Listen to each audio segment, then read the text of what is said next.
What's happening, people? Welcome back to the Emperor's Speech podcast. Now we're moving on to episode 5. Funny, I started this a few months ago. Now we're 5 months in, and I'm still here entertaining you guys, the loyal ones anyways. But this episode, we're going to base it off courage. And when you talk about courage, it's pretty hard to find people which are confident enough, But one person came into my mind, a smile and a laugh, which could move millions, but you know who it is. Some people know him as a very pro basketball player, and some people know him as the night manager, a very, very well known hotel chain. It's none other than Marcel Kofi. Yes, Marcel? Thank you, Cybin. It's great to be on the episode 5, bro. Yeah, of course, man. And who better to talk about courage than you, right?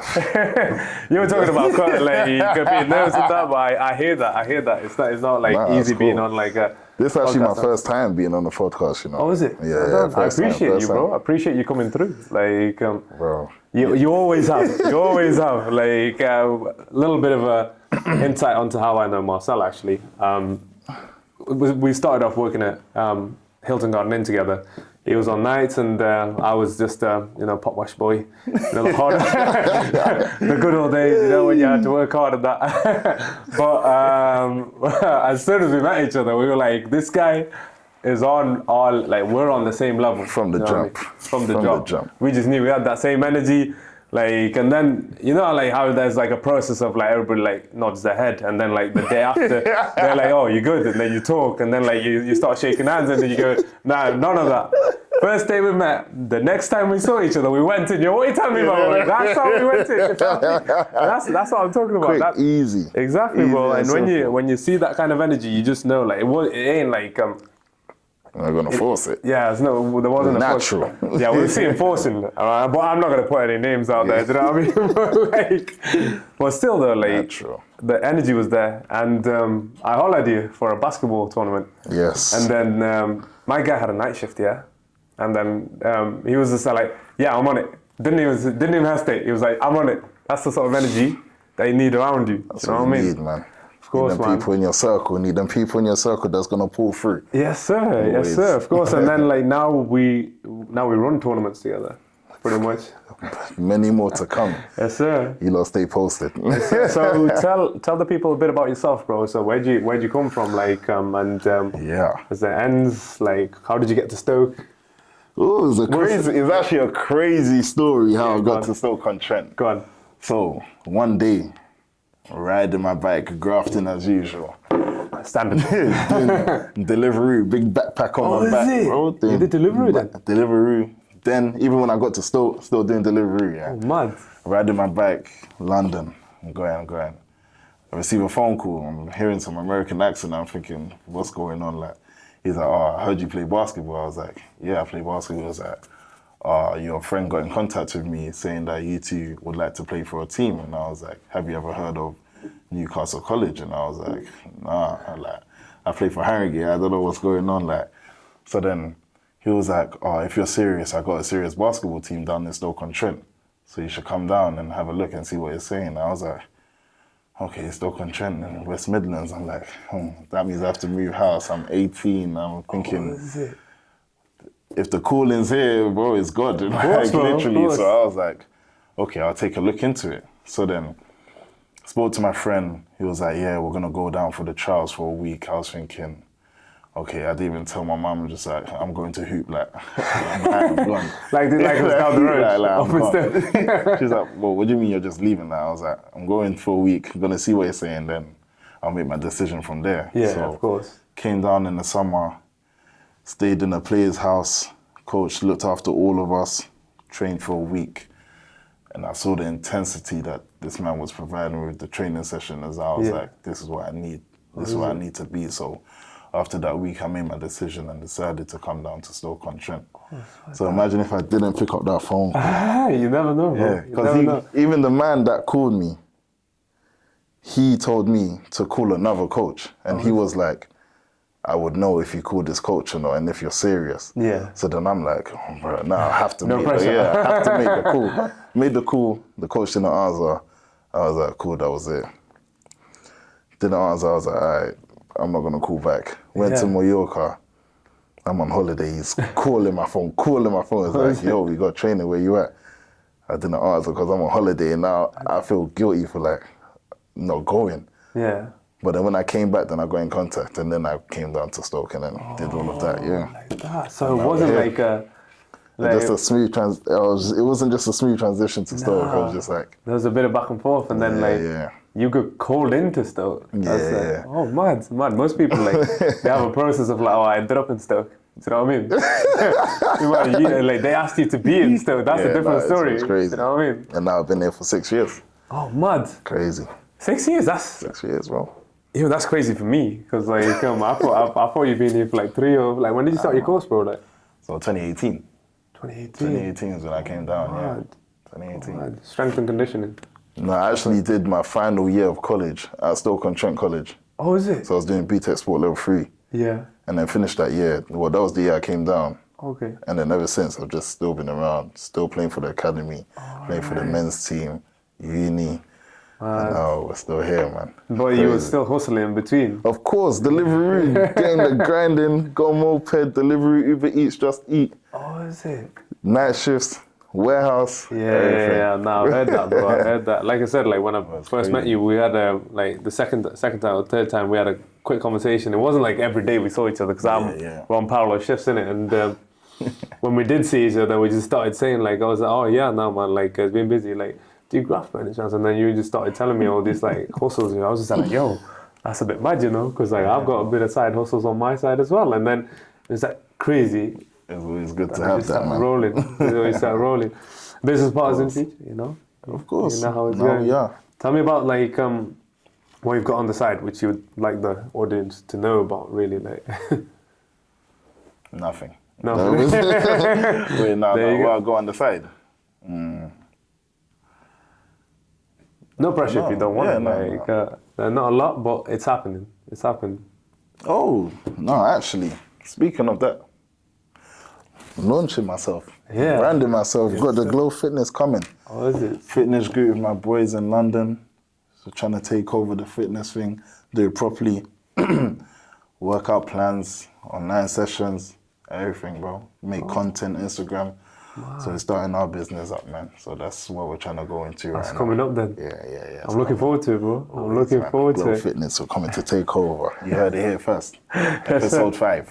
So like for the people which are actually listening, you started this up. Like I'm sure this isn't your first startup as well. Like how did you gain up the courage to start something like this? Was there like an inspiration behind it, or is there like what pushed you to go forward with? So ever since like I've been growing up playing basketball, gym has been part of playing basketball. You play basketball, you go gym. Yeah. So I've always been in love with the gym and working out and being the best I could be, like finding yourself, right? Yeah. So then I was always the one that was like always gymming, trying to stay in shape. So then my boys were like, yeah, I see what you got going on. So then you have to sacrifice yourself. Like if you want to make it, you have to put some sacrifices aside. You do your thing, stay working and grinding. So my boy was like, I'm gonna follow this journey with you. Yeah. He sacrificed a year. He was like skinny, innit? Yeah. Now everybody sees him like, whoa. Where'd that happen? Where did you go? How did you get like this? So now he's like, bro, we got the powers. We've got the powers. We can connect with people, motivate people. So then he was like, we should start up our own group together, me and you, 2 men. Yeah. You got the passion, he's got the passion, so we just push each other. Was that the guy on your profile picture with you? Yes. All the video contents that we've been learning. Just 2 of us. Yeah, I've seen it, bro. He's been pushing me. It's mad. Saying, let's do this. It's actually mad. It's not even like, that's just your average workout. Nah, bro, it's mad. I've seen like the sessions that you man are doing. Yeah. I'm just like, what? How do you just keep up? You know what I mean? But I guess it's the competitive nature, where like you both, when it's you on your own, at one point you just like sit back and relax after a bit. Do you know what I mean? Meanwhile, like when there's somebody else with you. And like pushing, there's like a little competitive edge to what you're doing. Of course, because he calls me every day most time. we'd be on the phone 3 hours, 4 hours, just talking about what we're gonna do. If he asks me, have I been gym? I say no. He's like, come on, bro, you have to go. Like, sometimes I feel lazy. He's like, bro, we have to get it. Like, keeps me going. He's in London, I'm in Stoke-on-Trent, but we still make ends work. That's blood, bro. That's blood. You know what I mean? When people, most, I'm not saying like all friends are like that, but most people are motivated enough to push themselves. But imagine being motivated enough to push somebody else out with you. That's a different level of gravy. You know what I mean? It's true. Yeah. That's what you need. Exactly, bro. Exactly. So, going back to the courage thing, like, and pushing people. Yeah. What do you reckon? What do you reckon you had that many other people didn't, for you to get to the spot you are right now? That could be in any term, bro. That could be in any way possible, however you'd like to put it. So the thing is, I work hard. Yeah. I work very hard. So everything I do, I try to push everyone with me. So I encourage others to work hard the same way I'm working hard. Yeah. So that's what makes me who I am. In any field that I go into, I work hard and everyone around me sees like, yo, he's working hard. I want to work hard too. Yeah. So that's just how I feel like.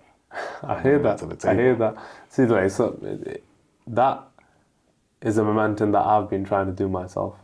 Where like I've been pushing myself, and it's actually had a ripple effect with other people. Yeah. And just like yourself, like the gym lifestyle, we're actually meant to be in the gym right now doing the session, but unfortunately due to unforeseen circumstances, we're here right now. But a big shout out to Hilton Gardening for supplying us with this. Yeah, most definitely. Yeah, because otherwise it would have been a nice little gym session. It had been long awaited, but I guess God has other plans. We need to be bigger. Plans, it's true. We need to be bigger and stronger for our session to come together. You know what I mean, that will work though. Of course, man. Of course. Issue. It's been long awaited. Long awaited. Every time I've seen this guy, I've been like, we need a session together, but you need to come to old school. And but another time, and everything rolls out for the thing. So like, I'm gonna quickly go through, like, this seems like an interview at this point, doesn't it? Oh, you're good, man. You're chilling. All right.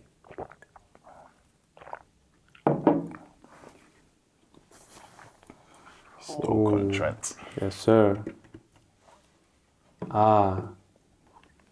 Of course, like, while we're talking about courage, like confidence. I know you're a guy with confidence, bro. That laugh, you know, when you laugh with that kind of courage, like, it's there. So depends the situation. I'm sure there's been situations where you've laughed, but you're not meant to laugh. Most definitely. You have to. It gets you in trouble all the time. Of course. but as I was saying, like, these are instances where you can't laugh, but you still laugh. Like, it's out of fear. And how do you bring up the courage to overcome certain fears or obstacles that you faced? If you got an example that you've experienced in the past, where you were scared of something, but you managed to bring up the courage to push yourself to do so and so. So, as I play basketball, you never know the situations you're going to be in and when you have to take over. So there's times where it's like, I'm in the moment right now. This has to get done. Even though you're scared as hell, you got to find the courage to keep going and push everyone around you. So it's not an easy thing to do, but you just have to talk to yourself. I hear that. That's it. You have to talk to yourself because whilst you're in the moment, ain't nothing else going to change. Nobody's going to come out and speak for you. Nothing. You know, in the movies where like they see like the coaches coming out and be like, do this, that. It doesn't happen. Doesn't happen. Because most of the time, it's just you and you. It's you and you. You in your head. That's all it is. But this is why like I could distinguish us between the general people, like generally people in general. How like it takes a lot of discipline to get to the point where you can actually conversate with yourself. Yes. If that makes sense. It's not easy. I've been in a lot of situations where I've been scared, but you can't show that you're scared. Yeah, of course, bro. So now you're in this zone where it's like, come on, bro, time's running out, but we got to get this done slowly and slowly, step by step. So then that's just how I've overcome the fear. And it's just like, I hear that. You got to keep going and make ends meet and make sure you get it done. One step at a time. That's it. One step at a time. One step at a time. Similar to that, it's also people which are looking up to you as well. Yes. Regardless of which scenario it is, they see you as a big, strong guy. I hear so many people talking trash about it, about like, oh, you don't have to be this big, strong guy all the time. No, that's what we're made for. You know? I don't care what other people think, because like at the end of the day, like we have to show the courage when no one's going to step up. Say like a scenario for myself was when like a fight broke out. Say a fight breaks out in the club, and I see my boy in there. 100% everyone's natural instinct is to go join your boy and beat the other guy up. Yeah. My instinct is get my boy out of the trouble before he does damage to him. It doesn't matter. Fair enough, before damage happens to either one, because I am strong enough to cause damage. Yeah. And I know that, but I know that from my experiences in the past. Part of the maturity process, if you feel me. Don't get me wrong, but if they're not going to cooperate, we're going in. but that's not the point. You got to filter the situation. No, it's very true. And just be like, you got to stand in the middle, even if it hurts. I mean, and tell your boy, yo, chill. I mean, just like that. There's certain situations where I would jump in without a second thought. Yeah.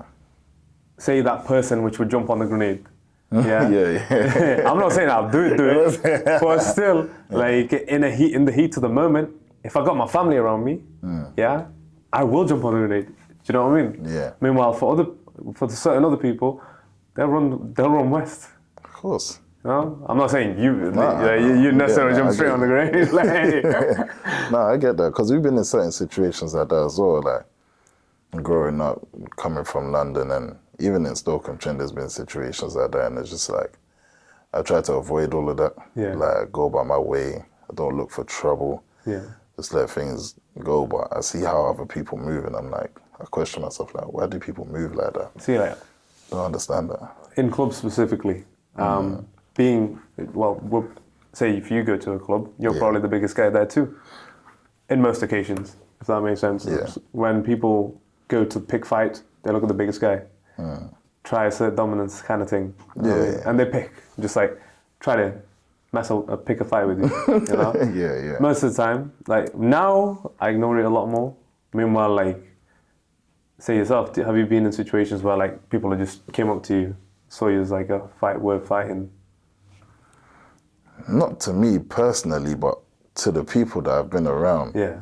And it's like, people are hot-headed. Yeah. Like they don't look at the situation of what it could be and why this is happening right now. So they just let the anger take over. And I'm like, we got to die this down. Like, not too long ago, there was a fight that happened, or like something broke out.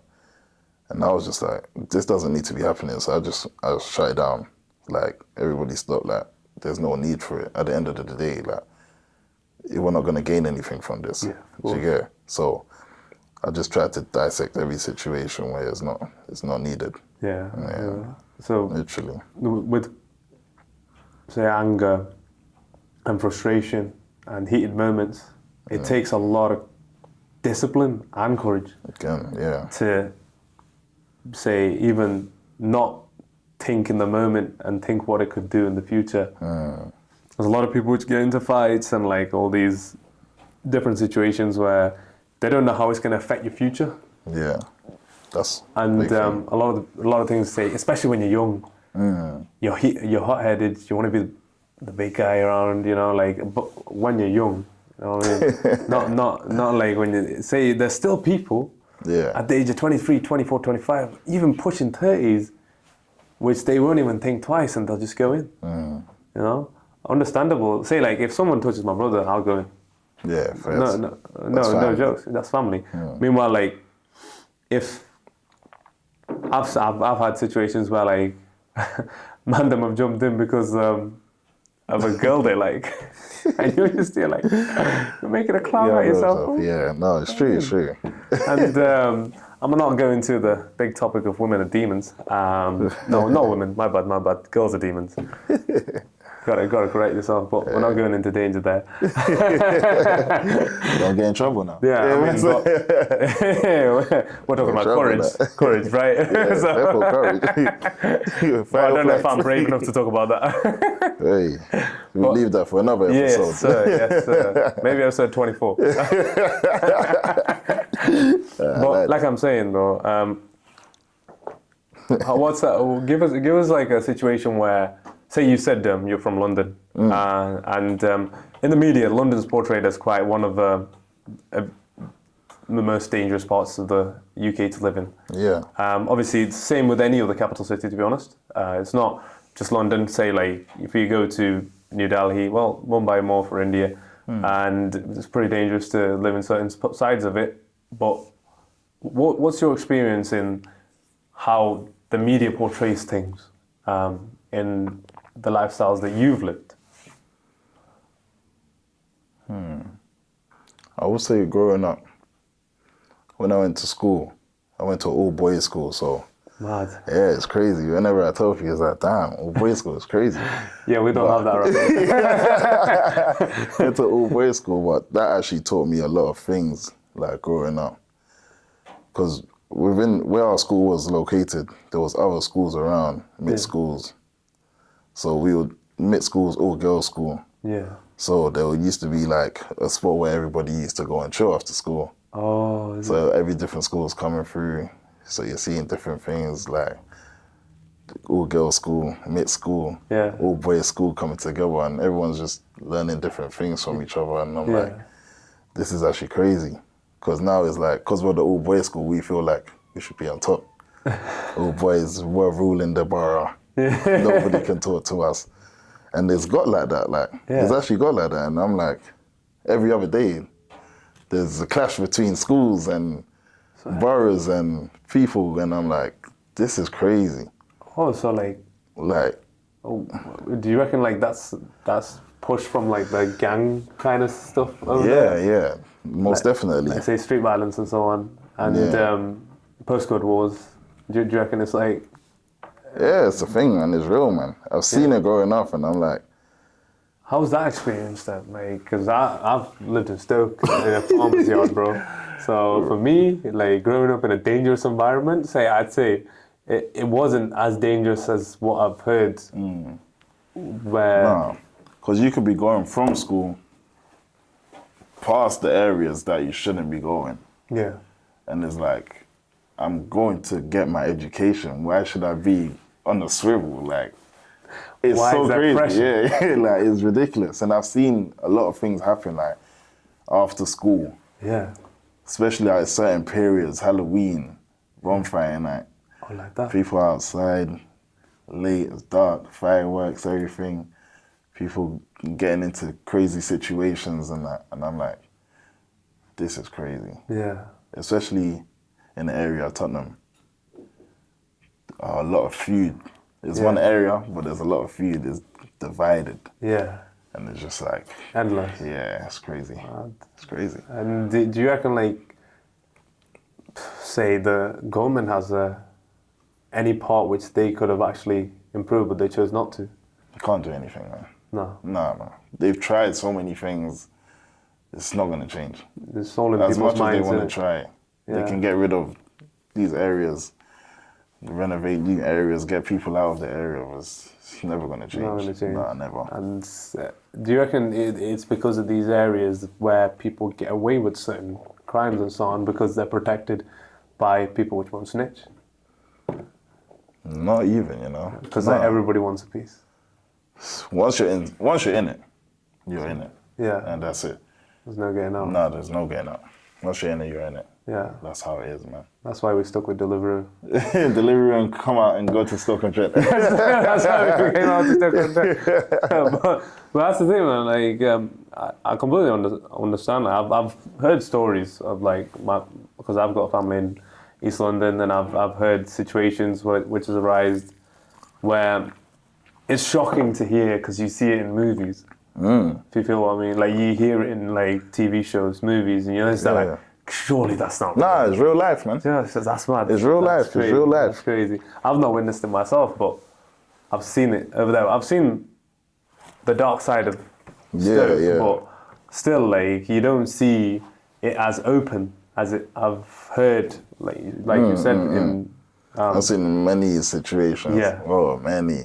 It's like it's normal. yeah. It's normal. So, do you reckon you have? I'm not going to turn this into a therapy session, Yeah. but like, what kind of trauma does that put on the children growing up? So, you being a student, you must have seen these feuds within schools and so on. You know what it is? It's not even really trauma. It's more like a lesson. Oh, is it? Yeah. Yeah, you learn from this stuff. You know how to go around situations, how to get in this situation, how to not get in this situation. Yeah. What to do when you're in this situation. Yeah. So it's more like a lesson, to be honest. Yeah. Yeah, it's a lesson. So That makes sense. experiencing different situations and why stuff is happening is like, okay, I understand. And this is a very basic question, but so while you were in school, was knife crime as open as it was? It was ridiculous. But it was ridiculous. Like, it was so big that my actual school, we got banned from bringing compasses, Oh, is it? like what we use for maths. Like compasses? Like compasses to draw circles. So what is it- we what got did you- banned from bringing compasses to school. So the school had to provide us with compasses. We couldn't have it in our pencil cases, That's crazy. and because that's how bad it was. So like, what did they do in W. E. Smith? Just not sell compasses? No, we couldn't bring them to school. Okay. So we wasn't allowed to have compasses. Oh my. Yeah. Like the teacher would have That's to actually provide crazy. it. It's not allowed in your pencil case because people are using it to Yeah. get with each other, and it's just it's just crazy. So what did man. you do in the gap? Like, how did you avoid all this? So for people which are in these situations themselves, how do you avoid it? How do you avoid getting in? Or like, it's a very simple answer, but how did you do it? Just mind your own business. It's as simple as that. Just mind your own business, man. Yeah. People like, you're having fun, you're at school, you're a kid, like, I don't know what type of fun that is, but Yeah. just to other people it's fun, so Yeah. just mind your own business. You stay out of trouble, you're good, Oh, of course. literally. That's nice. It's easy to be influenced and joined, but That is an interesting perspective, though. Yeah. Because, like, the amount of people which have just, obviously, they've only talked about how bad it is, but they've never, like, put out how you could actually avoid it. Mind your own business is a great way. It's as simple as it's the first rule of the book. You know? just mind your own business. Stay in your own lane, man. Yeah, I hear That's the that. thing. Stay in So, your like, own you've lane. never, so they have never come to you to start anything? Like, No, they have. yeah, There's been situations where, but it's like, we're all a unit. yeah, I've had many situations where people have tried to start on us growing up, go to parties. There's different sets of people. They want to, like you said before, assert their authority, and it's like, yeah. we're not doing this today. Like, we've had situations where we've had to leave, not go to this certain party. Yeah. We go to parties, but if we go, we know the consequences. Or Yeah. it gets like that. Oh, man. But it's, So, like, we're youth, we're still gonna yeah, go, and they're like, I want to enjoy myself. Exactly, You bro. get, regardless of God, do you the think? circumstance, we're still gonna go. So, like, Carnival, Notting Hill Carnival, Yeah, recently, I don't know why, but like the media shows what'd you say? The crime side of it instead of the media side of it. What's your opinion on that? They don't understand the culture of carnival. Yeah. Even still, like the media have shortened it to carny. Oh, okay. That's what we call it. It's Okay. called carnival. Yeah. Don't come and portray it as carny and it's like it's a bad place to be, like it's a bad environment. I saw something on the media as well, and I was like, why are they portraying this to be like a bad event to go to? Carnival's been around for years, Yeah. but it's part of a culture. Looks lit, bro. It's amazing. Carnival's amazing. I've been to a couple of carnivals, I've missed a couple, but ever since COVID, Wait, there's more than just Notting Hill? yeah, well, in different countries. Oh. Yeah, Yeah, like in of different course, bro, countries. of course. Well, So obviously it's like a culture thing. Notting But Hill's they the don't biggest one in understand. the UK, In right? UK, yeah. So Notting Hill, obviously things go on, it's life. Yeah. But that's the only part they're going to portray. They don't portray the good things that's going on, how people are enjoying themselves. Yeah. What people are doing for the community, food stalls. Nah, I saw your story, but I was stuff. just there like, why am I here? I need to be here right now, man. That's the thing. So even when I was at Carnival, I didn't see any of that stuff happening. Yeah. It's like only if you really want to see that, you'll see that. But I was enjoying myself. Yeah, of course. I didn't see any of that. Everyone's like, there were so many fights. I was like, fights? What? I was enjoying. Yeah. I was enjoying, man. When it comes to the mindset of people coming into whatever, really, like, say, carnival, festivals, parties, clubs, you go in with the mindset to have fun. Of course. You ain't going to fight anybody. You're probably going to watch the fight and carry on dancing. I'm getting my phone out. But that's what I'm talking about, bro. That's what I'm talking about. It's all mindset at the end of the day. So more or less like, say, fights, anger, people starting on stuff. I just think it just comes to past trauma that people can't deal with.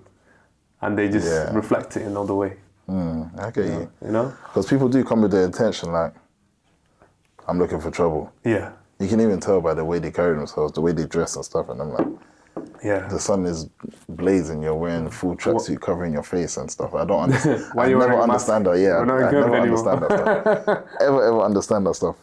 No, I hear that, man. It's weird. It's weird. Like, and obviously, at that point, you can't. Do you reckon you can blame the police for being suspicious when people are hooded out in hot weather? Of course not. They always say they're looking for trouble. They're not looking for trouble. Yeah. Like, let's face the reality. If you don't look for trouble, trouble won't find you. Yeah. If you're gonna portray yourself as I'm this type of person, of course they're gonna come and they want to know what's going on. Like, don't portray yourself like that. You won't get no issues. Exactly. Don't come and now try and blame somebody for disturbing you. It's because it's the feds. The feds on me. Of course they're gonna be on you. If you just go about your way, you look like a normal civilian, you're good. Yeah, no, it makes sense. Makes sense. I mean, sometimes, even, what do you say? People like to put it on skin tones. I've seen white man them, Caucasian white man them, wear full out puffer jackets. And I've been just as scared. I wanted to cross the street myself. You know? so it's not out of fear. It's just like the way you put yourself. It doesn't matter what. I can't see their skin tone. You know, like your outfit kind of shows. Hey, you don't look like you want to. If I see a big guy, doesn't matter what color they is, he comes to me, he walks towards me in an aggressive manner. I'll just be like, hey, yo, I'll just walk the other way. To be honest, before I came here, Stoke-on-Trent, I was hearing a lot of bad things saying how people act towards different races. Oh yeah. And me growing up from London, I know how the police act towards different races is kind of scary. Like stop and search for no reason, pulling you over and stuff. I'm thinking there's no need in all of this. This is why people get angry and deal with the situation like that. But ever since I come here, I thought it would be the same. Yeah. To be honest, the police don't even look at me here. No. I'm confused. I'm like, exactly. I'm in London. I'm like, I can't the police is chilling here. They're minding their own business. Exactly. And I'm like, exactly. That's how it should be everywhere. Which is, like you said, that's one of the crazy things that when I see people causing trouble with the police and so on, I'm really confused when I see why people are so mad at the police, because I've been brought up with Staffordshire Police. They're amazing. They've literally, whenever we needed help, they've understood the situation and they've worked around that situation in that understanding.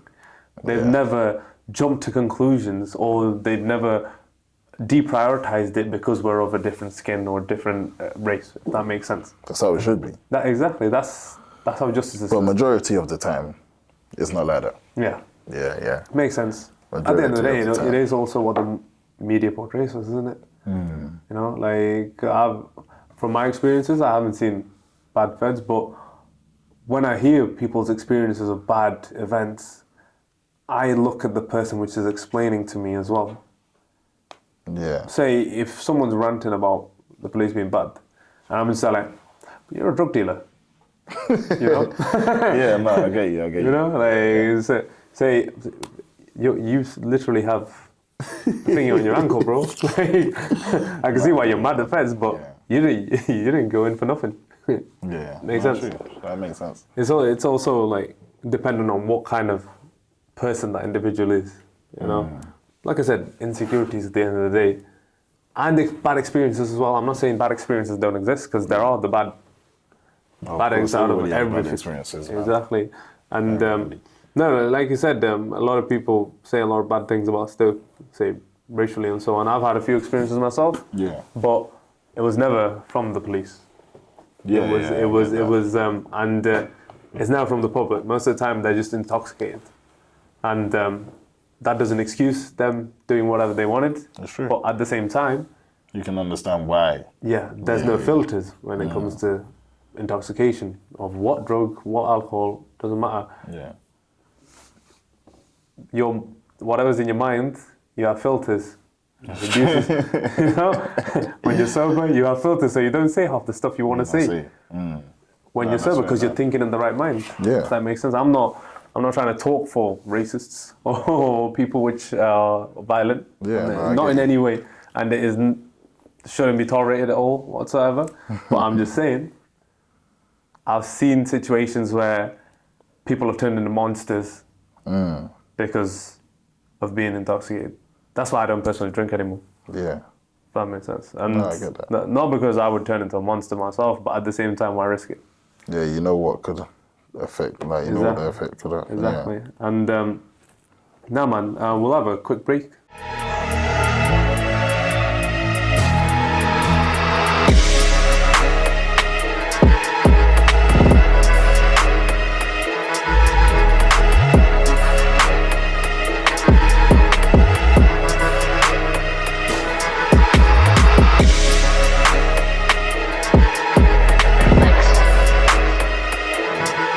In terms of one thing that I just want to put out there, like, I don't mess with like girls overrating girls. If that makes sense. Oh, even mandem, overrating mandem. Gassing them up in that. Yeah, gassing them. I get it, confidence boost and that, but like, give them an honest answer. Honesty comes above anything for me. Yeah. Doesn't matter who you are. I will tell you. If you're looking ugly, I'll tell you you look ugly. You know, like, you're not looking good, bro. I'll tell you, it's hard for you. But like, say the only bad side of it, yeah, is like you build this confidence up, like invisible confidence up for these guys, girls, doesn't matter who it is. You tell them that they're a 10 out of 10, they're going to start believing that they're a 10 out of 10, yeah? Yeah. Especially the vulnerable, the gullible ones, yeah? And then they're going to go up to somebody which is out of their league, going to get rejected, and they're going to wonder what happened. Because all these people are like telling them, you're the shit, but you're not. And they're going to get humbled when they chase people which are out of their league. Unless, if they're actually a secure person out of their league, they will reject them easy. Yeah, that's why I don't understand why people be doing that, to be honest. Because it's just like, just be true. Like. Yeah. I've seen those interviews. Just be true to your... Yeah, I know what you're talking about. I know exactly what you're talking about. And I'm like, because people are gassing them up so much, now their attitude changes, and I'm like, why are you behaving like that? Yeah. You have no right to be behaving. Like, you actually have no right to be no right to behave like that. Shit irritates me so much. When they're like they're here, but they're like, and it's like, just be humble, like. Yeah. And I don't even want to go on. Right, so like there must have been a situation where like somebody being, what do you say, prideful instead of being humble, you know? They overgas themselves in a sense. They do that a lot, but the thing that guys fall for, yeah, which I don't understand till this day, they'll see a female, try talk to them, giving them the best game, get rejected, then call her ugly. Oi, I hear that. That's mad. That is a mad thing. I don't get that. Like, you wanted to speak to her, she tapped you, now she's ugly. You're clapped anyway. Yeah, like, come on. Like the second-hand embarrassment is real, bro. And I'm like, bro, why are you doing I've witnessed that. All the time. Yeah, and then you just like, it's your boy, so you can't do anything. You're just there like, why would you do that, bro? Like, oh, no, you mean all of us look bad. Oh, yeah. I'm like, bro, chill, bro. Like, chill. She got friends, bro. Come on, man. No, it happens all the time. Exactly, man. And I'm like, what? That's weird to me. Yeah, it's weird to me. it's something which is say like girls do that too. You know, the confident ones. You know, like I was saying, these ones which think they're tense, they come up to you and they just start. And it's like, yeah, it's good, nice meeting you. You know, you just you're nice, because like we're better with rejections, I'd say personally. Yeah, as in, like, I get that. As in like we're just like, look, not interested. Then like we push off, or in some cases you walk off and you're just like, hey, look, have a good day. The people which are brought up with manners, of course. Let's put it like that. Meanwhile, they just be like so offended, like because they feel they're so lit. Yeah, that they should have you, and they need the answer. Yeah, no. And they start looking for the answer. I'm just like, yo, it's not even. I was just not interested in it. There's nothing wrong with you. I ain't got the interest. I'm cool. That's all it is. But that's what I'm saying. Like when they pretend to be there, when they're, you know. But we're all created equal, bro. You know, we're all created equal. We're beautiful in our own ways. Yeah, you know, it doesn't matter who you are. Like there is like a beauty system that we've been planted with. You know, where like there's peng, there's average, and there's not so much. You know. Boy, I wonder what category I fall under. I'll leave that for the viewers to decide, shall we? You know, I'm sure it's a very easy category. But come on, hard to get category, I'd say. Hard to get category still. Yeah, I mean that's how we got to move it. Simple as. What do you think about the talk where like they say like I'm the catch? They ain't no catch, bro. No. They ain't no catch. Yeah, catfish, not catches. Yeah. There's some out there that they are actually the catch. Yeah. Like you look and you're like, I want that. First to them. That's it. First to them. Yeah. No, I hear that. See, that's what I think we had a conversation about this like the other day, where like there's a difference between a girl and a woman. Yeah. Where like girls, it's the same with guys, to be honest, boys and men. Like where girls going around saying men are trash. Oh, that's a funny one. I enjoy That's it. a very, very funny one. Yeah, because because they just have bad experiences and they choose to take it out on the whole. Because they feel like, But then again, understandable. Plays both ways, isn't it? Exactly. Plays both ways, though. You want to change your chair, bro? Bro, most definitely. That just took off. Too strong for the chair, bro. Oh my days. Glow Fitness. No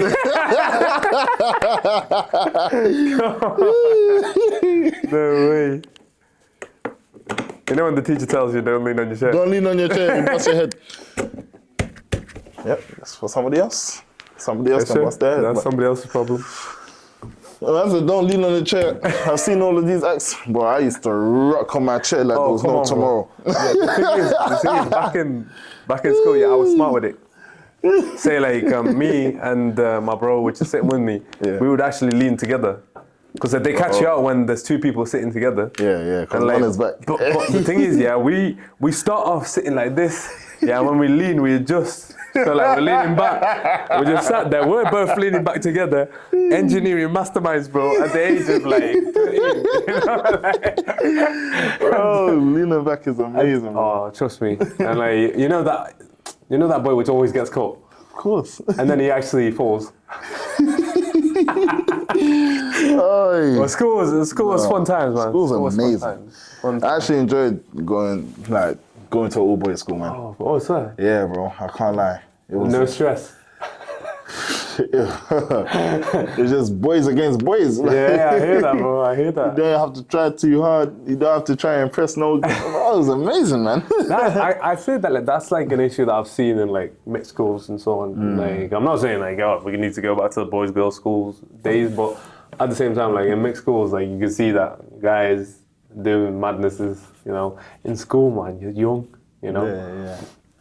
But no, it's quick to learn like that way. Yeah, you're around females, you see how they grow up, how they carry themselves and stuff. But imagine at that age, there was people saying like, you need to mature up. At 13. What? You need to grow up. I was like, even back then, I knew what was happening. You know what I mean? I was conscious. Like, I've seen so many brain dead people walk around and be like, oh, you need to grow up, you need to grow up. like even at the age of like 17, 18, fam, I think you're still young then. You're a young adult. Yeah. But you've still got room to be young. Most definitely, because I made some dumb mistakes when I was that age still. Yeah, of course, man. Well, dumb mistakes. And I look back and I'm like, why was I doing that? Like if only I knew I was a young boy, like, I was like, bro, it wouldn't have even stressed, you know? Because say that's what I say. A lot of people at their young age, they try to be an adult so much, you know. They try to be grown up so bad that they forget to be kids and that they forget to be young. They forget to be a teenager. They don't prioritize being that because everybody's so busy to be adults. To be adults, And when you're an adult, everybody's busy trying to be kids again, you know? And they get to that stage and they're like, hey, being an adult is... once you become an adult, you're just like, yo, this ain't what it looks This like. is what I want it to be. So to the younger audience, make sure you have as much fun you can because it doesn't last long. It's not fun. Nah, of course, man. Say like, we're physically like active, so people which aren't so physically active, I've seen them like, bro, I've seen 24-year-old man them stand up and be like, oh, body pains. I'm like, my knees. My knees. I'm just like, what do you mean, your knees? Keep yourself young by staying fit, bro. You know, it's not rocket science, but I used to not see why people found it difficult to go to the gym. I used to not understand why it was difficult. Because, and then I look back at the first time I went to the gym. And this was when I was 15, 16. I had like, actually, let me go to that question. How did you get into fitness, bro? Ooh, it's always been a part of my family, you know. My uncle, growing up in Ghana, he's always been into the fitness. He used to run on the beach, work out. You know, in these African countries, they take working out to a different level. Yeah, no, I've seen, bro. Like, different level, especially Senegal. If you go to Senegal, go to the beach, everybody's working out. I need to go there and experience that. Oh, is it? Yeah, it's amazing. So, let me know. Yeah, we'll be there, bro. We'll be there. So, obviously, growing up, seeing him, obviously, he lived in Ghana. When I go to Ghana, see him working out and seeing how his physique was, I was like, yo, this makes sense. Yeah. And then, obviously, came back. And like I said, playing basketball, working out, going to the gym, I'm like, I like this. Yeah. That's how I got into it, man. Oh, man. My uncle still, he holds the keys. Even now, when I go home and I see him, he's like, hey, you're looking big. Or he'll be like, hey, you're looking small. Because he's older now, but he's still got the physique. Like, I mean, it's a fountain of youth, I think that's like the gym's a fountain of youth, man. Like you keep your fitness active, you are going to be looking way younger than most of the man them in 50 years. Yeah, but the thing is, big thing that plays a part is actually being motivated to go, man. It's not easy. It's not easy to just get up and say, all right, I'm going to be better than I was yesterday. But once you get into that routine, you get up and you go. As long as you get there, you've won already. 1 hour, 30 minutes, better than what you did yesterday. It's cool. See, you just got to keep on pushing that. I agree with that too. The point where motivation, I think, is just like, fireworks. Yeah. So motivation, I think, is just that little light that you get. That little spark. The sparkler thing. And then like, you just light that up. That's just the motivation. That little snip is the motivation. Yeah. And for it to power all the way up and explode, that's persistence, consistency, and discipline. You know, without those, you're not going to get to the point where that's not going to take you all the way to the top. You feel me? Yeah. Like the motivation's just going to get you started. The consistency and the persistence is going to keep you going. You get elevated to that where you want to be. No, most definitely. It's the discipline. Because a lot of people miss the discipline. They just think, oh, I feel motivated. I'm going to go. You'll go one gym session. Yeah, it's maybe not hard. You're pushing maybe a month. It's not easy because even me, myself, I've been out of the gym for I know what it's like to be out of the gym for a long period. Yeah. And what it's like getting back into it. And then comfortable. Yeah, the different feelings and sensations that you get once you're in it. You're like, yo, I'm doing this. Like, I'm proud. You feel proud. But when you're out, it's like, but I can't be asked. Yeah. I'll go tomorrow. Oh, you don't understand, yeah. how hard it is to get back into the gym after you've been going for so long. Like when my doctor told me, you got to stay out of the gym, and until the investigation and whatnot. And I was sat there negotiating with her, bro.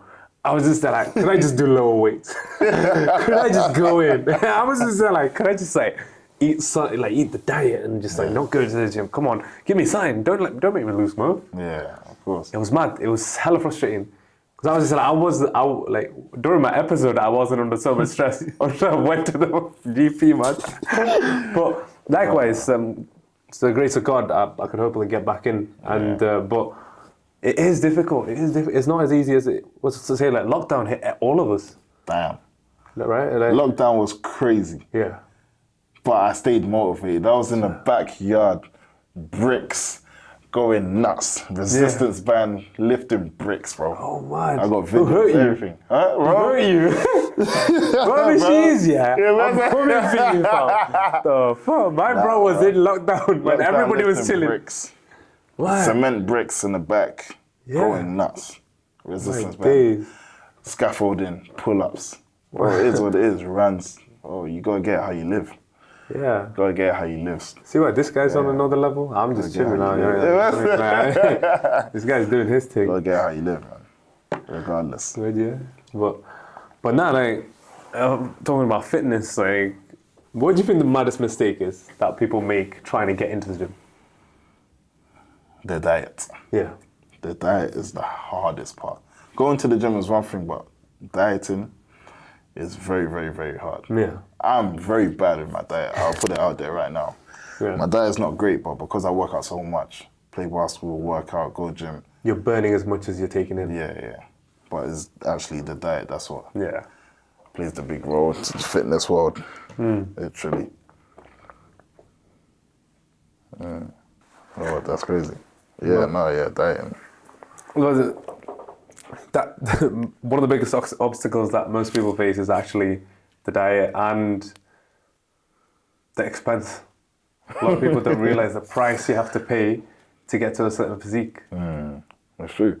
They see Chris Hemsworth, they see Chris Evans, all these big famous Hollywood. They don't see what they've been through Simi and Panda, to all get of them. to that point, you know? Like the Michael Jordan when he came on Creed, they're like, Yeah. So, bro, after that movie, we were saying, that's right.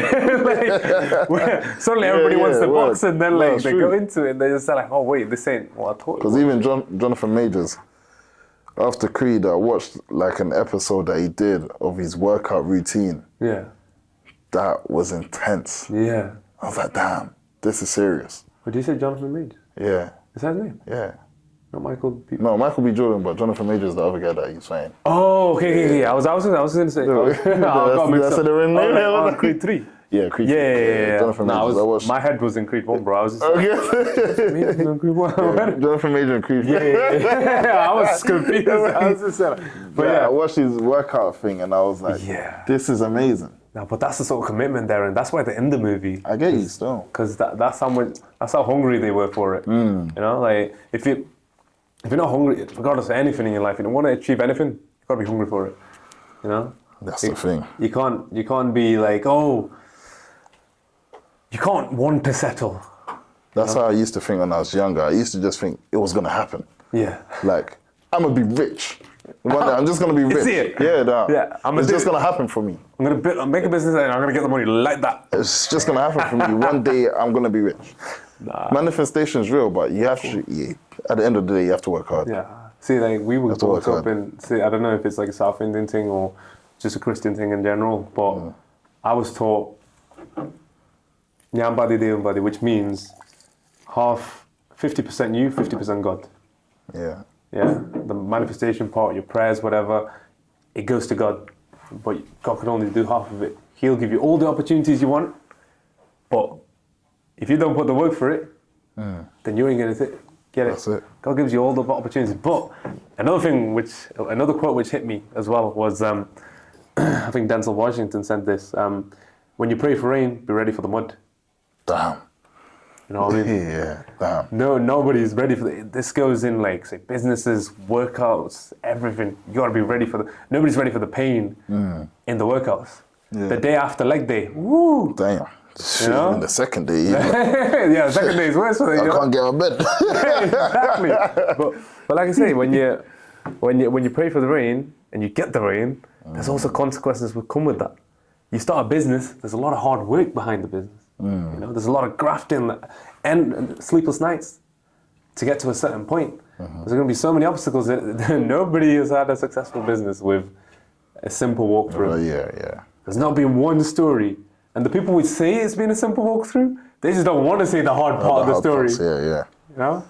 I don't know, the stats came out where 60% of, I don't know, 60%, but 60% of people which started businesses don't make it past the first year. First year, bro. And this doesn't have to be official businesses. This could be just businesses that they've came up on Instagram, you know? And like, talking about putting businesses up on Instagram, everybody be careful, just let you know. So if you do have, say, make a brand, make sure you trademark it. Please. Like, yeah, because... Company's house, get on there. Yes, sir, yes, sir. Because if you don't trademark it, there is name poachers. Yeah. So they will search startup businesses, this, that, the other. I've told you this, innit? You told me this. Yeah, so like, they will find your name and they'll trademark it for themselves, and then you'll probably go try post something on, and then you've got like a little lawsuit, and you're just like, where did this come from? Somebody else owns your name. You were the idiot which put it on the first place, you know? But you gotta be careful. It doesn't matter what you do. Like that's why people say move in silence until you're at a point where you have full control of that business before going forward with your product, you know? But a lot of my, let's say like with my business as well, like when I put it out there, it was by a week. Yeah. The other company put their trademark opposition on by a week.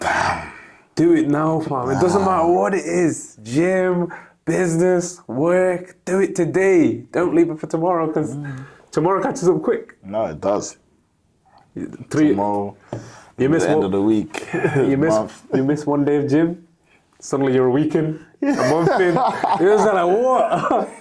I didn't even realize, you know, that's what happens. And That's what happens. that's life though, man. That's life, you know? It's not easy on anyone. So you see how previous years, they've been going by quick. We're in the moment, we're like, damn, this year's gone by fast. Yeah. Do you feel like it's been like that this year? I feel like this year's kind of going slow, you know? Yeah. Oh, yeah. Yeah, I feel like this year's kind of going slow. I think that's because it all comes down to mindset. And I've been mentioning this quite a few times in this podcast, but I think it's because we're so focused on more things this year. For me personally, I felt it go slower because I've made use of every minute and every hour that I've had in the day. Yeah. Last year I was just so chilled out, relaxed. I didn't care what was happening. And then everything went quick. Because if you actually think, the times that you do nothing, the times you spend scrolling on this, there's times where you're wasting your time and not doing anything productive. Yeah. It's times that you don't actually remember. So all those times that you don't remember and your brain isn't storing anything, it's just going to be empty gaps in your mind and your timeline. And you're just not going to think, what did I do that time? Oh. You know what I mean? Yeah. And then suddenly, all that time has gone like that because you were doing things which weren't actually benefiting you. This is something which I got told by a wise person. Because, as a matter of fact, when you do something which actually benefits you and which improves your knowledge, improves your body, physique, everything, you know that in the last year, this amount of hours you went to the gym. This amount of hours you put to your cooking, your diet, this, that, the other. And then you just think, how many hours did I waste? And then you look back at that, the times where you laid down and decided to do nothing. You need them days, though. Yeah, no, of course. I'm not. Once you're worn out, you gotta take a good rest day. But at the same time, get into the discipline and being diligent on doing stuff a certain way, mainly focusing on the times where you're scrolling, you know? So like, a friend of mine came up to me recently and he was like, Seb, you said you don't do brainless scrolling on your podcast, and I was like, yeah, I don't do mindless scrolling. It's not good for you. Yeah. And then he was like, but I just saw you scroll on Instagram, and I was like, all right, deconstruct what I just said again. Don't mindlessly scroll. And I was like, okay, what did you take from that? And then he was like, don't scroll mindlessly. You're doing that. I was like, who told you I was mindless? Yeah. I know that I'm scrolling. I know what I'm watching. I know what's going into my head. I've manipulated my algorithm on my Instagram, on my TikTok, on whatever that I'm using, YouTube. Anybody can manipulate their algorithm. It doesn't matter what it is, yeah? If you got Insta baddies all over, then that's your problem. You're not going to get any intelligence. You're not going to get any intelligence from seeing fat asses. Yeah. You're going to get horny, and then you're going to be in a little rotation of going to the hub. You know what I mean? Meanwhile, you can manipulate your algorithm to be knowledge mindful. Yeah, what you want it to be. Exactly. Fitness videos, male fitness videos. Shout out to the females doing fitness, man. They're taking over right now. Of course. I don't know why. Probably because they're doing a really good job. Taking over right now. And I mean, Glow Fitness. Shout out to you guys for what. Fitness. That's the future for you guys as well. It's coming, man. Loading. Of course, and say you could put things which actually give you facts about the world, you know, or things which would actually improve your business, tax resources, all this, that, the other. You could find on Instagram. There's not one thing that you can't find on Instagram. Yeah, no, that's right. Well, obviously not hate stuff, but on Instagram you could find a page which gives you any resource what you want. Yeah. And if you follow them, and there's literally the settings button, and you could go on a video that you don't want to see again. You know them videos which there's somebody throwing a brick into a dam or something. And you just sat there watching it. You just like, what the fuck is this shit? But realistically, like, that is not going to give you any mental benefit whatsoever. But there has been moments. Oh, you know them videos where like, bro, because after I went through this detox, and then like now I've got a good algorithm on mine. A good friend of mine, he was just sat there. Oh, bro, did you see this video? It's been going viral. And I was like, what's it about? And he's like, oh, it's this girl which like goes like this, and like the clothes go on her. And I was just like, right, what did that do for you? Yeah. I don't know. It's just a nice video, isn't nice. it? I was just like, well, bro, you don't have a job. Maybe you got bigger things to focus on. You know, at the end of the day, it's that individual's responsibility as to why they're at a certain place. You know, and Jordan Peterson said it best: you change your habits, you'll change your life. Change your life. Starts from the smallest things. Facts. You know, Facts. He's onto something. He's onto something when he said it. They said it takes 17 days to create a habit. To create a habit. Yeah, that's it. Don't sound like a lot, but once you start, you're good, man. Of course, man. Of course. And say even the gym. You go 17 days. Not 17 days straight. Obviously, rest days are important.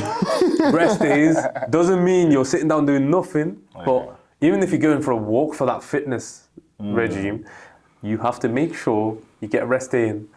And do you know when I realized that rest days are important? Very recently. It was actually stupidly recent that bro, it's mad because I always used to like move my rest days so I could like get do something else. Do something else. And I was like, I don't need a rest day. And then one of the biggest guys in my gym, I was just like, oh, you took a rest day. Do you ever like switch your workouts around so you could like get more like? And then he was just like, your body needs time to rest. You're building as much muscle, resting. Yeah. Instead, like say if you over tire yourself before a workout, or say before the next workout, say you got push pull legs. Yeah. So how mine is push pull rest legs rest. Yeah.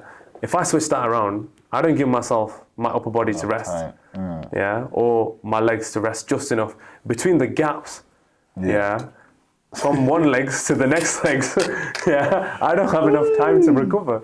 I'll be bruised and beaten up, not ready for the next legs. The next legs. Yeah. And then he told me that, and he was like, it's just as important as a workout day. and you need to rest it. And I was just there like, my mind was blown. And I was like, that's so simple. But for some reason, I correlated resting with slacking. As in resting with slacks. Because I'm just not doing anything. Yeah, I'm chilling. And and when he told me that, I was mind blown, bro. I actually had to rethink my life decisions, you know. When you're on rest days, like you said, you feel guilty. Like I'm not doing anything. Do something, man. I need to do something. But like you said, bro, going for a simple walk. Yeah, exactly. And a lot of people which move away from home, away from family. This is a bit more of a deeper question. Yeah. But when they move away from home and family, they find it difficult to keep up with their faith and spiritual life. How do you think people could? Oh my word, that's a big thing I'm going through right now. Yeah. Honestly, my mom calls me all the time. Go to church, go to church, go to church, go to church. I'm like, I haven't found the church, I haven't found the church. But it's not that I haven't found church, it's like, have I really tried and looked for a church to actually go to? Like, there's a couple of churches here that the boys are telling me, yo, but I don't go to the same church as them. So it's like, my mom told me don't really be mixing with different. Yeah. And I was like, okay, fair enough. But as of when I was in London, don't know if many people know this, but I used to go to church every Sunday, altar serve, carry the cross, carry the candles. Me too, bro. Don't worry about it. Me too. Me too. Let's go. Big up. I love it. Carrying that cross was a mad thing. You're the big guy over there. Yeah, you go at the front, you're carrying, you got your people behind you. Yeah, and you're wearing the cloak and shit. You're walking around like you're the guy. It's big. So then, obviously, kind of fell out of the faith. Like, didn't really pray like that. Yeah. And stuff like that. But I realized like that's actually the key, man. Yeah, of course. It's the key still. So whenever I go back to London, I do try to go back and go to church. But since I've been here, I've realized that. Yeah. I realized it's very hard. No, I hear that. Bro. It's very hard. I hear that. Literally.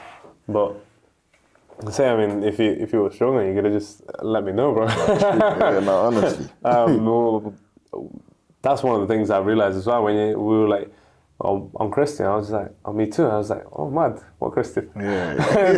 They were like, Catholic. I was like, what? Swear down.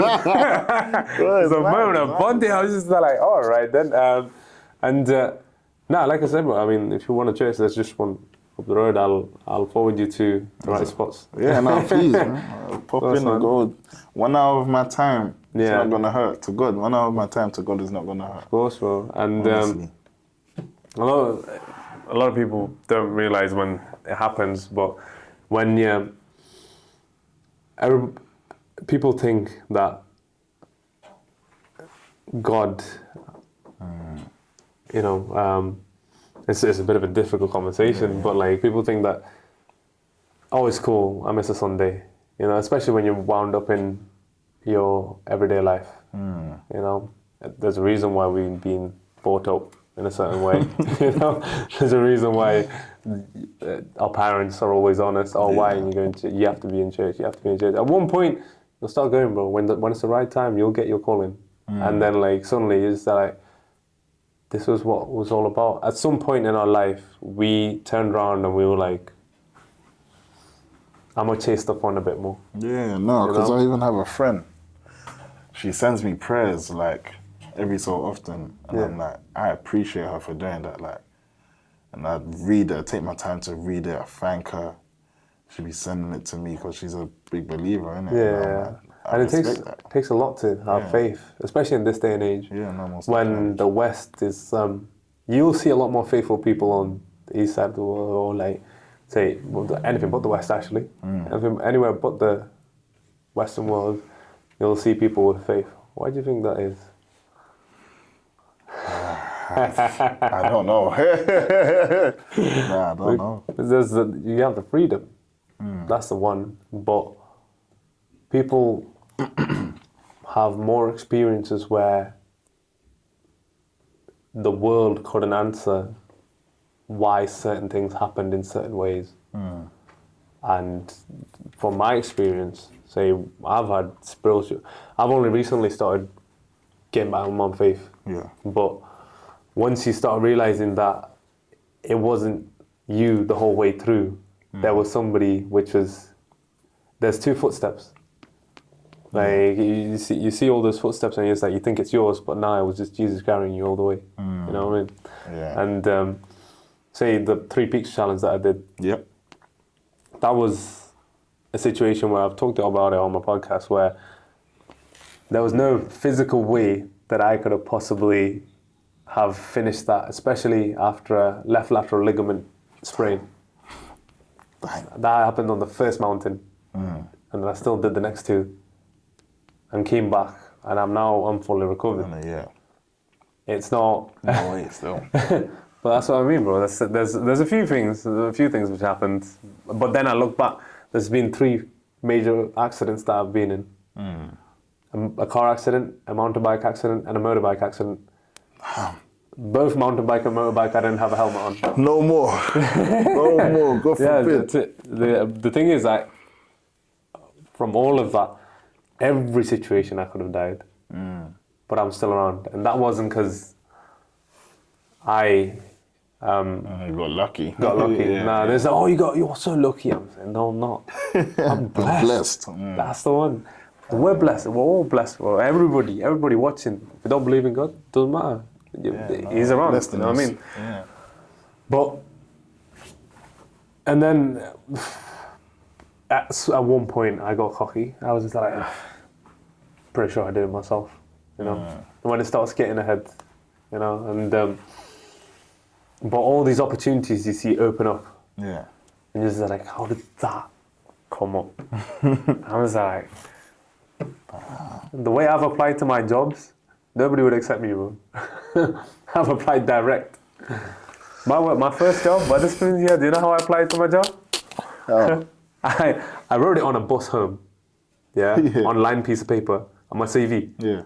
I wrote my CV on lined piece of paper, and then I folded it up, and then I didn't even realize that, you know, when I fold your CV, and then I didn't even have a proper job experience. I walked in to the manager, and I was like, "You got your manager here?" He's like, "Well, no, he's not here, but you could." I was like, "Could I leave my CV here?" And he called me, and he was like, "Would you like a job? You got an interview?" No, well, not would you like a job? He was like, would you be free for an interview, talk about this further? And then we talked about it, and then gave me the job. Like a year or 2 later, I asked him, why would you ever accept somebody who's give you a CV like that? And he was like, if you got the confidence to give me a CV like that, you got the confidence to work here, mate. I was like, cool. All right then. Ever since, I've always cut the middleman off. Never went through I'm not gonna diss the recruitment agencies and whatnot. Just go straight to Everybody got a job. Yes, sir. Everybody got a job. That's the one. But like I say, it's all from faith, man. The reason why I've done this podcast was because of my friend, which had me as a guest on his podcast, and from that experience, then I told him, it was because of heritage. I'm this confident.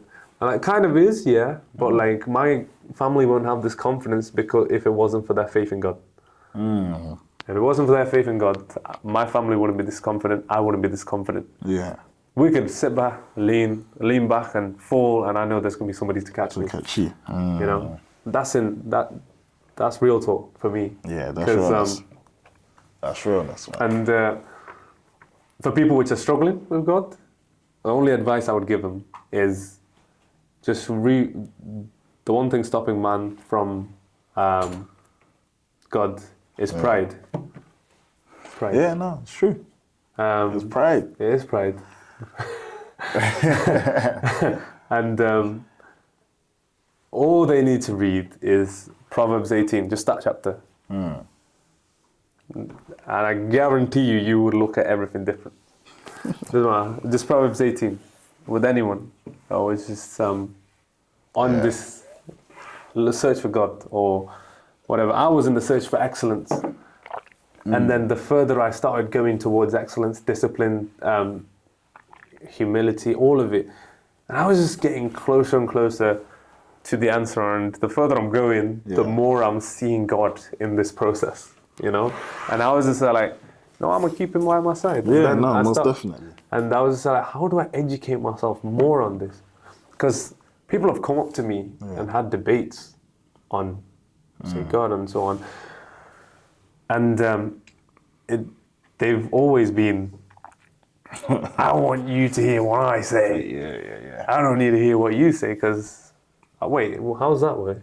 That's weird. The argument is there is no God. So I want to tell you my experiences, you know? But I think I mentioned it to you in the car on the way back where I explained I had the experience with this individual which told me there is no God, started talking to me about it. And I was baffled. I didn't know what to say. I was just like, all he said was it's a 2,000 euro book. And then I was suddenly like, wait, yeah. I was just like, what? Yeah. You got a good point. It is a 2,000 euro book. But then I realized I don't believe in God because I got it through the 2,000 euro book. I believe in God because of the experiences that I've had. You know, you could look at every dangerous experience that you've had in the past and think to yourself, was that me, or was that potentially an opportunity that was given to me by someone? You know? Yeah. Even me getting the job today, that was God. Yeah. Because actually, I was unsuccessful at first. Yeah. And I was thinking, why? Because when I did the interview, I was like, that was a good interview. I felt good, like, I'm going to get the job. Then I got an email and it was like, you're unsuccessful. And I was thinking, damn. So what now? Next thing I get a call. Would you like to come back to the job? Like, would you like the job position? And I was like, that's good. Like, that doesn't happen to everyone. You get unsuccessful, then the manager's calling you saying, would you like the job? Crazy, man. Yeah, I hear that, man. I hear that. That's the first thing I got to this building. When I got the job, I was like, thank you, God. Yeah. It's only God that could do that. You can see the grace on your smile, I was like, you know? It's God, man. It's God, honestly, man. Like I say, me and my brother, we recently got back into our faith.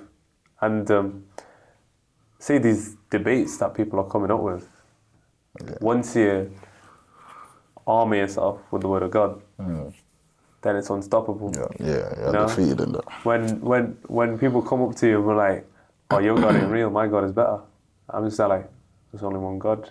I could say that confidently, you know? There is no yours, mine, there's only one. Yeah. And I could say that with confidence because it was after my experiences and realizing that there's been someone watching over me that I turned around and looked into reading the Bible, which is scriptured evidence of thousands of years, which explain to us why so and so. And then people ask, why Christianity? You haven't looked at any others. All the others that I've seen, they've shown you how to get to God. Only Christianity has shown me what God has done for me. That's what Jesus comes in, you know? No, that's big. You know what I mean? That's the only one which I've actually heard, oh, God's done this for me. Brought his own son down. I'm just like, you know, when you read it after you have that revelation, everything's mad. You're just like, what? How have I missed this all this long? Why have I missed this all this long? Because I was sitting in mass, listening to it, but I was thinking about all these gals. Yeah, no, I get you know what I mean? Distracted. All these demons in me talking. The thing is, like, what most people don't realize is they're all talking about, oh, I got demons in me. Instead of like running away from them, I faced them, and now they live with me. You don't want demons to live with you. You know, you don't want demons to live with you because demons, they walk into your house and you won't even know. And they'll ruin your house from inside. Meanwhile, God, gentlemen, I think I heard that in a podcast as well, actually. Well, like, God, he's a gentleman. He knocks on your door, waits for you to answer. You know? Very true. Meanwhile, demons, they'll creep in and they'll just be ruining your house. You won't even know. And you're just like, what's happening? And then, like, but you're just not ready for it. The biggest image for me, sad, what I do right now is, the biggest image for me is God's hand's always out.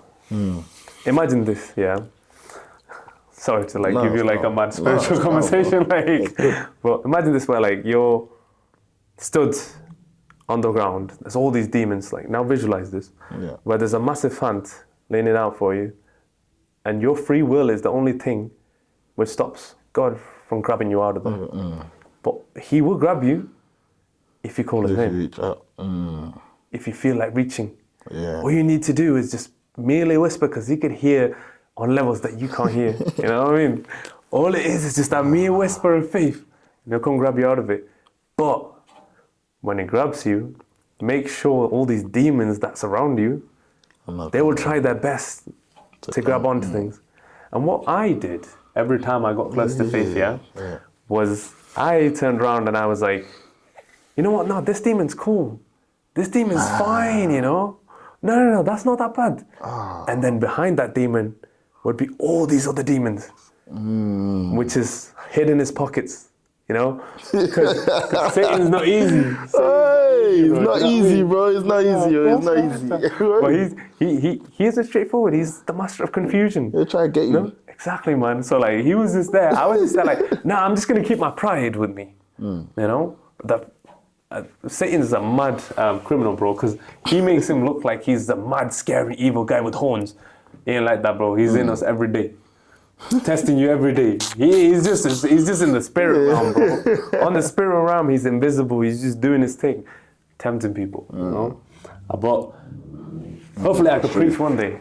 I'm gonna leave it at that. But like, hopefully I could preach one day, bro. I respect that. I'm working my way towards it to help the world. That's pride. Yes, sir. See, and pride.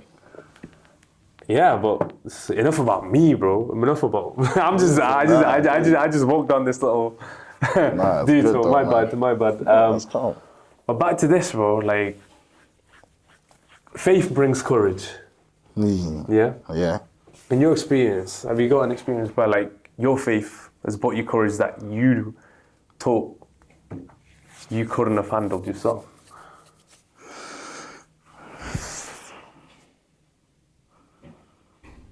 Yeah. No, most definitely. I'll use my university experience as a big one, bro. As a very, very, very big one. Uni was very challenging for me, bro. Yeah. Honestly. Like, I would be disheartened, like, going to university. Even getting to university was a challenge, but I made it. I made it. I was praying. I was working hard. I got to uni. My mum always thought, like, am I ever going to make it to university? That's the one thing she wanted for her only son, to graduate. Yeah. So I didn't have faith whilst I was in it. I changed course. I was like, this is too hard. I'm not doing this. Yeah. I want to drop out. I don't want to continue doing this. I didn't want to be here in the first place. But I had faith. My mom said, you're not doing that. Like, you're going to finish. She started something, you're going to finish. So I used to tell her I'm going to drop out, and that she used to cry. Like, she used to cry. It was hurting her. She was like, why, God? Like, why is this happening? Like, she's like, you have to be praying. Like, you're going to overcome this. So then I'm like, okay, I'm going to try. I'm going to try. I had faith, continue going, continue pushing regardless of the barriers, bro. Even recently, in my second year, I told my coach, I want to drop out. This is too much. Like, they're not treating me right on the course. I don't like the way things are going. He was like, we don't quit where we're from. I was like, I felt that one. You don't quit where we're from. I'm not going to allow you to fail and quit. So you're going to finish. And I was like, everyone has faith in me. I need to have faith in myself. So I was like, nah, I believe in it. And then now, I can finally say I've graduated from university. My bro. My mom is proud. That's the one thing she wanted. Like, she came back from Ghana, is like, we're going to go to your graduation. I really want to go. And I did it now. Proud for you, man. Yeah, bro, I appreciate that. Honestly, it's a big step in my life to actually say that I've graduated, even though I wanted to drop and quit I hear that. and stop. But now it's done. Finished. I'm happy, bro. Big moves, bro. Big moves. Bro. And big blessings coming your way. Definitely. So you have to walk by faith, man. Yes, sir. Yes, sir. Walk by faith. On that note, I'm going to wrap up the episode. We've been here for 2 hours. It's calm. What advice would you give to, say, the 16-year-old Marcel or 18-year-old Marcel? If you could go back to him now and just be like, hey, listen, just one short bit of advice for the viewers as well. Yeah, I would say stay true to yourself and don't let other people's opinions become your reality. And that's it. That's blessed. Yeah, that's short it. but simple and very, very detailed, you know? Yeah. That's brilliant, bro. Marcel, it's been a pleasure to have you, Always, my man. bro. And it was a brilliant conversation. Well, I and appreciate I you enjoyed every it. time, man. Enjoyed it thoroughly. I say this all the time. But I'm going to wrap it up. Joey, is it recording? Yeah, okay. Ladies and gentlemen, thank you very much for joining me on episode 5 on Courage. We've had a deep conversation about faith, religion, society, pretty much everything on the table with Marcel today. And I'm glad you guys have managed to join us. Please do follow us on Instagram and you subscribe on YouTube, like, share to all the people that you find that this conversation would benefit. I'm sure anybody who just watched this, you better share, because like this, I've learned a lot, and hopefully Marcel's learned something from myself. And once again, guys, thank you for joining us. Until next time. Yes. Brilliant, bro. Me, bro.